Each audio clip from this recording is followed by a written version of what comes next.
നമസ്കാരം. സ്വന്തം മകൻ തന്നെ അമ്മയും അമ്മയുടെ അച്ഛനെയും അതിക്രൂരമായി കൊലപ്പെടുത്തിയ കേരള മനസാക്ഷിയെ ഞെട്ടിച്ച ഒരു സംഭവമാണ് ഇന്ന് നമ്മൾ ചർച്ച ചെയ്യുന്നത്. കൊല്ലം കുണ്ടറയിലെ പടപ്പക്കരയിൽ നടന്ന ആ ഇരട്ട കൊലപാതകത്തിന്റെ ചുരുളഴിഞ്ഞത് പോലീസിന്റെ മാസങ്ങൾ നീണ്ട അതിവിദഗ്ധമായ അന്വേഷണത്തിനൊടുവിലായിരുന്നു. ആ കേസിന്റെ നാൾവഴികളിലേക്ക് നമുക്കൊന്നു പോകാം. 2024 ഓഗസ്റ്റ് 17 ചിങ്ങമൊന്നിന്റെ പുലരി. ഛത്തീസ്ഗഡിൽ പഠിക്കുന്ന അഖില എന്ന പെൺകുട്ടിക്ക് അമ്മയെ ഫോണിൽ കിട്ടുന്നില്ല. അവൾ ബന്ധുവായ ബിന്ദുവിനെ വിളിച്ചു പറയുന്നു. ബിന്ദു അഖിലയുടെ അമ്മ പുഷ്പലതയുടെ വീട്ടിലെത്തുമ്പോൾ കാണുന്നത് രക്തത്തിൽ കുളിച്ചു കിടക്കുന്ന പുഷ്പലതയുടെ ചേതനയറ്റ ശരീരമാണ്. തൊട്ടടുത്ത മുറിയിൽ പുഷ്പലതയുടെ അച്ഛൻ ആന്റണിയും ഗുരുതരമായി പരിക്കേറ്റ് കിടക്കുന്നു. പോലീസ് അന്വേഷണം ആരംഭിച്ചു. ആദ്യത്തെ സംശയം പുഷ്പലതയുടെ മകൻ അഖിലിലേക്ക് തന്നെയായിരുന്നു. കൊലപാതകത്തിന് തലേദിവസം പണം നൽകാത്തതിന് അഖിൽ അമ്മയെയും അപ്പൂപ്പനെ മർദ്ദിച്ചതിന് പുഷ്പലത പോലീസിൽ പരാതി നൽകിയിരുന്നു. പോലീസ് അഖിലിനെ താക്കീത് ചെയ്ത് വിട്ടയച്ചതേ ഉണ്ടായിരുന്നുള്ളൂ. സംഭവത്തിന് ശേഷം അഖിലിനെ കാണാതായതോടെ പോലീസിന്റെ സംശയം ബലപ്പെട്ടു. അന്വേഷണത്തിൽ നിർണായകമായത് 2 തെളിവുകളാണ്.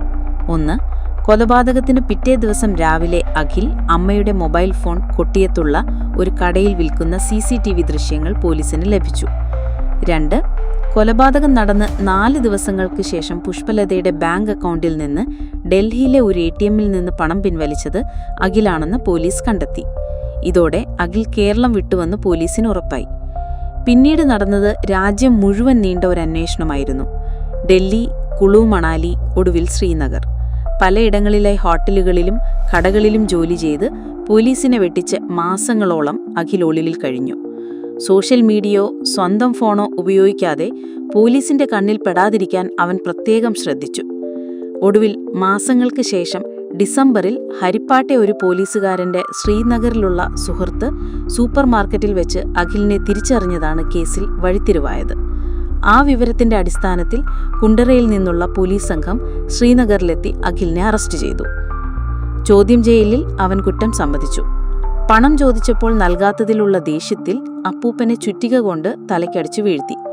ഇത് കണ്ട് ഓടിയെത്തിയ അമ്മയും അതേ ചുറ്റിക കൊണ്ട് ആക്രമിച്ച് കൊലപ്പെടുത്തി.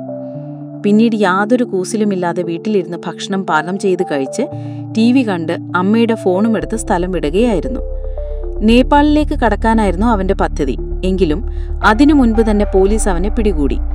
ഒരു മകൻ പണത്തിനു വേണ്ടി സ്വന്തം അമ്മയെയും അപ്പൂപ്പനെയും ഇല്ലാതാക്കിയ ഈ സംഭവം മനുഷ്യബന്ധങ്ങൾ ശിഥിലമാകുന്നതിന്റെ ഒരു നേർക്കാഴ്ചയായി ഇന്നും അവശേഷിക്കുന്നു.